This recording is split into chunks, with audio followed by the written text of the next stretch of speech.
Assalamualaikum warahmatullahi wabarakatuh.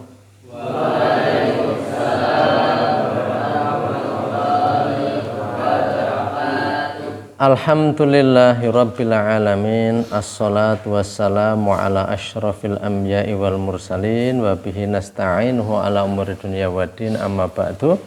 Adik-adik semuanya, alhamdulillah kita dapat melanjutkan kajian kita untuk bertafakuh, bertadzakur, ya, berta'amuk terkait dengan ajaran-ajaran Islam, ya, agar kita semakin menjadi muslim yang baik, muslim yang benar-benar, muslim yang memang berorientasi pada ajaran-ajaran Islam sesungguhnya, bukan asal berbuat, gitu ya.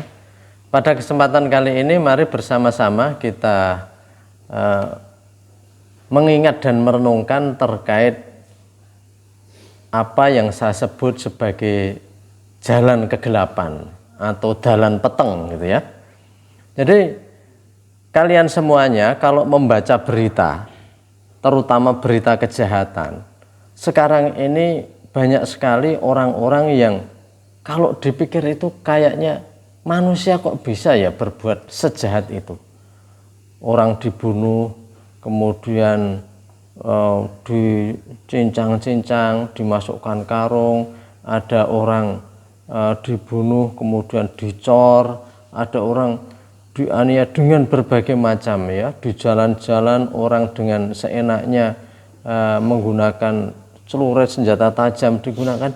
Ini manusia dan orang itu terkadang tidak salah langsung dilakukan seperti itu. Coba bayangkan, kalian itu lihat yang namanya kita dengan binatang saja itu punya rasa iba loh. Ini kalau manusia yang benar dengan binatang saja iba loh. Tahu binatang itu jalannya pincang saja kita itu kasihan. Tahu binatang dia kelahi antar sesamanya berdarah-darah saja kita kasihan. Nah, ini manusia. Maka pertanyaannya, orang-orang yang melakukan kekejaman dengan seperti itu, orang yang kemudian menipu orang dengan sekejam itu, orang yang kemudian mendolimi orang dengan sekejam itu, sebenarnya kemanusiaannya itu di mana, gitu ya?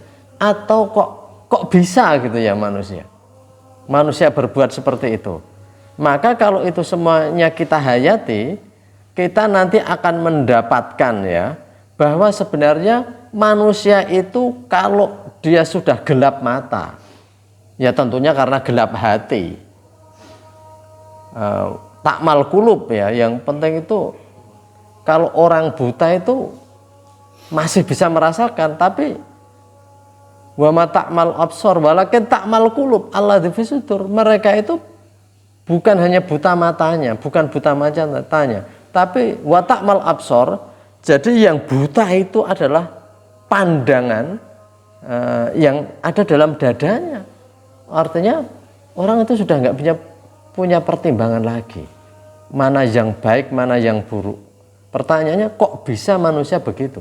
Wong manusia itu nggak usah dijelaskan, nggak usah diajari apa-apa, itu sudah punya bawaan jiwa kok, hati nurani. Apa hati nurani? Kalau tahu penganiayaan dia kasihan, kalau tahu orang luka dia beriba, kalau tahu orang sakit dia kasihan. Itu naluri, nggak usah diajar di sekolah. Itu nggak usah diajar sekolah. Kamu kan ngeri, lihat misalnya saja orang dianiaya itu ngeri, nggak usah kamu sekolah. Karena apa? Hati nurani kamu itu ada. Hati kamu itu ada, maka nggak usah diajar di sekolah. Orang lihat pembunuhan, nggak usah perlu teori-teori di sekolah. Cukup rasakan dengan hati saja. Masya Allah, innalillahi, kan begitu. Tapi kok ada orang yang bukan hanya melihat, mereka melakukan. Nah, padahal dulu sudah pernah sekolah. Nah, itu lalu orang kok bisa seperti itu? Itu yang namanya lebih parah dari binatang. Kamu tahu kan ikan mujahir, kalau beranak, ya, kalau beranak bertelur, kalau anaknya banyak sekali itu, kemudian kalau ada orang lain yang mengganggu, hewan lain yang mengganggu, dia sedot semua ke mulutnya itu, anak-anaknya diselamatkan.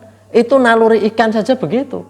Kamu lihat juga ayam-ayam yang punya anak itu, induk ayam sama kutok, ya, ayam, itu kalau ada orang lewat saja, dia langsung siaga. Dilihat, kalau mencurigakan langsung di teladung, gitu ya, langsung dia serang. Itu karena rasa kasihan, rasa melindungi kepada yang lemah itu ada. Jadi kalau manusia kok sudah nggak punya rasa iba, mengambil uangnya orang lain, mengkorupsi, merusakkan, mencelakakan banyak orang, kok tega, itu sebenarnya pertanyaan loh. Jadi saya menungso apa duwe? Masih manusia bukan? Is he a human being? Apakah dia itu manusia?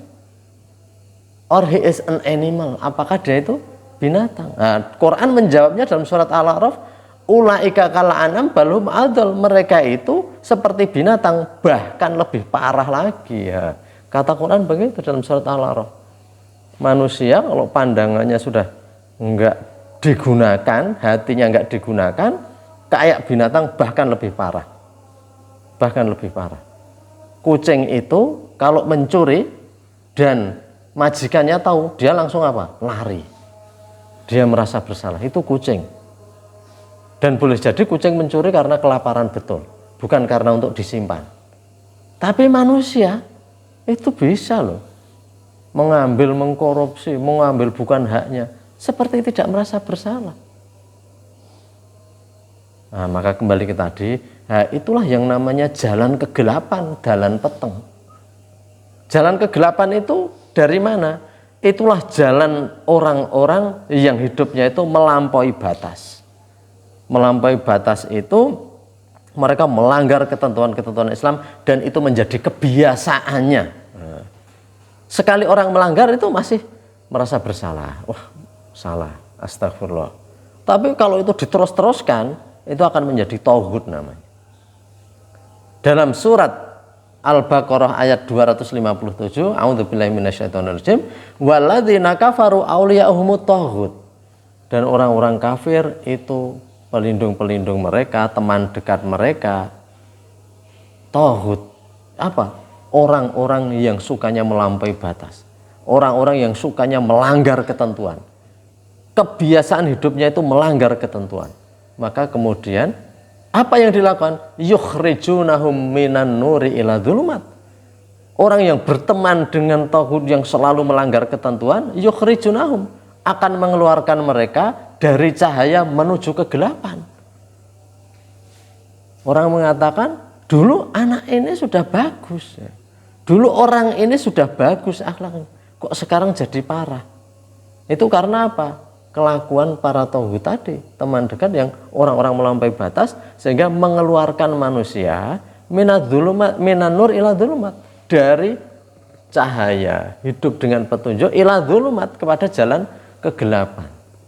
Itu anak-anak yang melakukan itu semuanya, atau orang-orang yang melakukan semuanya, itu kan sudah dididik, diajari. Boleh jadi di kelas juga bagus rankingnya, tapi kenapa sampai seperti itu? Kebiasaan ya, dengan bergaul dengan tauhid orang yang suka melampaui batas, melanggar aturan-aturan terus menerus itu dilakukan. Lama-lama mereka itu juga keluar dari nur, cahaya menuju kegelapan. Jadi sudah gelap, nggak tahu mana yang benar dan yang salah. Bahkan orang-orang itu nanti ya, kalau sudah sampai hidupnya dalam kegelapan, ketidakjelasan mana yang benar dan yang salah, itu bingung kok membedakan mana yang lebih bagus, buka aurat atau nutup aurat. Nah, maka orang nutup aurat bisa dipermasalahkan. Pakai kok pakaian kok serapet itu, dari atas sampai bawah kok rapat. Malah dimasalahkan. Orang yang buka-bukaan malah didiamkan. Nah, itu akhirnya mandang yang benar jadi nggak benar, yang nggak benar malah jadi benar. Itu karena gelap saja nih. Kalau gelap itu dia itu utara selatan nggak tahu mana yang salah dan mana yang benar, nggak tahu. Nah, itu orang yang keluar dari cahaya Islam itu seperti itu. Jadi makanya oh ya pantas mereka kelakuannya itu aneh. Binatang saja nggak begitu, kok manusia itu bisa begitu. Orang-orang yang melakukan ya kemaksiatan yang terus menerus ya, kemaksiatan terus menerus. Mereka melakukan keburukan itu sampai mereka nggak jelas lagi mana yang baik dan yang buruk, itu nggak tahu karena sudah gelap. Memang matanya bisa melihat, cara Jawa ini matanya saya menciring gitu ya, tetapi sebenarnya hatinya sudah tumpul, nggak tahu mana yang salah dan mana yang benar. Na'udzubillahi min dzalik. Kita jangan sampai seperti itu, sehingga hidup kita itu terus lurus dibimbing.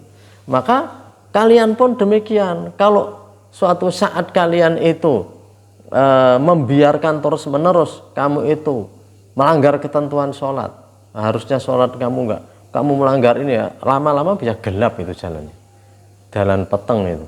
Makanya jangan sampai orang-orang yang sampai melakukan seperti tadi, kalau kita baca di media, di koran, orang bisa kejam sekali, orang melukai orang, menganiaya orang, membunuh orang dengan cara mencincang, dengan cara, Masya Allah, itu kekejaman semua. Orang korupsi keterlaluan. Batasnya itu sampai kita nggak bisa membayangkan, orang kok bisa tamaknya seperti itu, mengambil milik orang lain tanpa merasa berdosa. Itu karena gelap sudah. Utara selatan saja nggak tahu, apalagi salah dan benar. Itu di dalam surat Nur ayat 40 ya, surat ke-24, surat An-Nur ayat 40 dikatakan ya, gelapnya itu seperti ini. A'udzubillahi minasyaitonirrajim. Au kadzulumati fi bahri lujiyyin min fawqihi maujun min fawqihi sahab dzulumatun ba'dha fawqa ba'din idza akhraja yadahu lam yakad yaraha. Jadi gelapnya itu bukan sembarang gelap. Seperti gini ya, kalau kamu ada gelap tapi ada rembulan, itu kamu masih bisa loh lihat. Listrik mati tapi rembulan itu pas terang bulan ya, ini masih bisa. Tapi ini gelapnya itu betul-betul kadzulumatin, seperti kegelapan fi bahrin lujiyyin, di laut yang dalam. Coba kamu bayangkan, kamu bisa membayangkan, ini ada sudah gelap, ibaratnya gini, hujan gelap malam hari, nggak ada rembulan, di dalam laut, lautnya pun yang di dalam airnya kan gelap sekali, di atas saja gelap, tambah di laut gelap, min fauqihi maujun, di atasnya itu ada ombak, min fauqihi sahabun, di atasnya itu ada kabut. Di atas laut itu ombak, di lapisan atas, di atasnya kabut lagi. Dzulumatun ba'dha fawqa ba'din, jadi kegelapannya itu berlapis-lapis. Dikatakan idza akhraja yadahu lam yakad yaraha. Kalau dia itu mengeluarkan tangannya saja, itu tidak ada yang bisa melihat, saking gelapnya ya. Artinya di sini dikatakan wa malam yaj'alillahu lahu nuran fama lahu min nur. Maka barang siapa yang Allah tidak memberi cahaya kepadanya, siapa lagi yang akan bisa memberikan cahaya? Jadi itu hidupnya makanya gelap. Wah, ada berita misalnya aja, kakek memperkosa cucunya, atau anak membunuh bapaknya, ada orang tua membunuh anaknya. Ini kalau membaca berita itu Masya Allah, ini dunia kejam sekali. Ya kalau dalam hukum Islam sih ada kisos ya, nyawa balas nyawa. Sekarang ini nyawa kok kayaknya menjadi dijual murah. Coba kamu kan sering lihat di WA, di berita, itu orang membunuh. Ada orang kecelakaan di jalan, katanya mau diobatkan, nggak dibawa ke rumah sakit, malah dibuang. Ya akhirnya orangnya mati juga itu. Ditolong udah nggak tertolong lagi. Loh kok gitu? Orang dia nabrak atau nyerempet orang yang mestinya itu kemudian ditolong, katanya mau ditolong, tapi ternyata hanya dibawa lalu dibuang. Nah ini kan orang sakit dalam kondisi pingsan nggak sadar, katanya mau dibawa rumah sakit karena dia yang nabrak, malah dibuang. Ada di koran. Nah untuk bilang orang kok bisa begini, Sam? Orang kok bisa begitu? Jadi artinya itulah kegelapan-kegelapan dalam hidup. Dan kalau orang itu membiasakan jauh dari petunjuk, pertama diawali dengan melanggar aturan-aturan Allah dan Rasulnya, terus dibiasakan, suatu saat akan sampai pada kegelapan. Utara selatan nggak tahu, apalagi benar dan salah. Ya itu. Maka jawabannya harusnya sekarang ini memang harus kembali kepada adin, kembali kepada agama, kembali kepada ajaran Allah dan Rasul. Dan itulah tujuan para nabi. Sebagaimana dalam surat Ibrahim ayat 5 itu. Apa? An akhrij qaumaka minadz-dzulumati ilan nur. Perintahnya apa? Keluarkan kaummu dari kegelapan itu menuju cahaya. Apa karena gelap keadaannya? Enggak gelap. Itu terang benderang. Di kota-kota besar di dunia yang penuh dengan kejahatan, penuh dengan ancaman, sampai orang di malam hari saja kalau jalan lari takut. Itu tidak karena gelap. Yang gelap itu hati manusianya. Maka para rasul itu diperintahkan an akhrij qaumaka minadz-dzulumati ilan nur. Cahaya hidup yang terang, hidup dengan penuh arah yang jelas, tahu rambu-rambu, tahu utara selatan, yaitu hidup yang diwarnai dengan agama. Maka kamu harus istiqomah di dalam ajaran agama, biar senantiasa terang hatimu. Lihat yang kotor itu langsung tahu, oh itu kotor. Lihat yang jernih, kita tahu, oh ini jernih. Nah kalau gelap, no way, nggak tahu mana yang benar, mana yang salah, sampai lama-lama yang benar saja nampak indah. Yang salah saja nampak indah, yang benar nampak beruwet, nampak jelek. Itu kalau saking parahnya, Maka kalau apa yang dikatakan Quran itu, mereka itu merusak. Tapi kalau dikatakan merusak, mereka mengatakan qalu innama nahnu muslihun. Kami ini memperbaiki. Ya. Padahal mereka itu merusak generasi. Generasi itu kamu harus hidup bebas, harus gini. Katanya memperbaiki, padahal itu sedang menjadikan anak-anak itu keluar dari ikatan-ikatan agama. Jadi itu penting sekali. Kamu camkan. Itu jalan kegelapan. Kenapa orang bisa terperosok dalam kegelapan? Karena ketika di atas rambu-rambu yang menjaga kita dalam kejelasan, ya, ini kita langgar. Sekali, dua kali, terus menerus. Akhirnya kita itu terperosok dalam kegelapan, nggak bisa lagi membedakan mana yang baik dan yang buruk. Bahkan ketika diajak baik kamu malah membenci, ketika diajak buruk kamu malah senang gembira. Kalau kamu dinasihati jangan gini, dikira memusuhi, nah itu salah satu tanda juga gitu itu.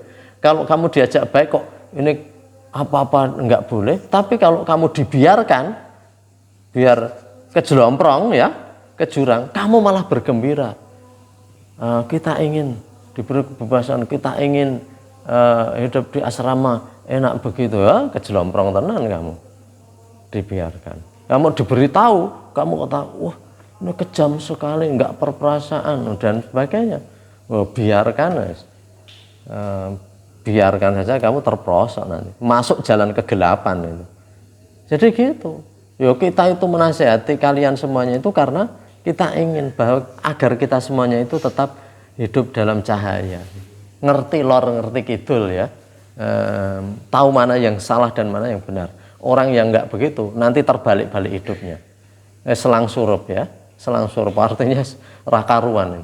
Ya, buruk dikatakan baik, yang baik dikatakan buruk, mengganggu dan sebagainya. Kan banyak orang-orang bicara begitu. Bukan karena pendidikannya rendah, mungkin pendidikannya saking tingginya, tapi karena tidak dikawal cahaya tadi. Wa ma ta'mal absor, yang buta itu bukan matanya, walakin ta'mal qulubul lati fi sudur, tapi yang buta hati yang dalam dada ini loh. Ya saya kira demikian. Semoga jadi tadzkirah bagi kita semuanya. Ada khilaf mohon maaf ya. Mari kita akhiri. Assalamualaikum warahmatullahi wabarakatuh.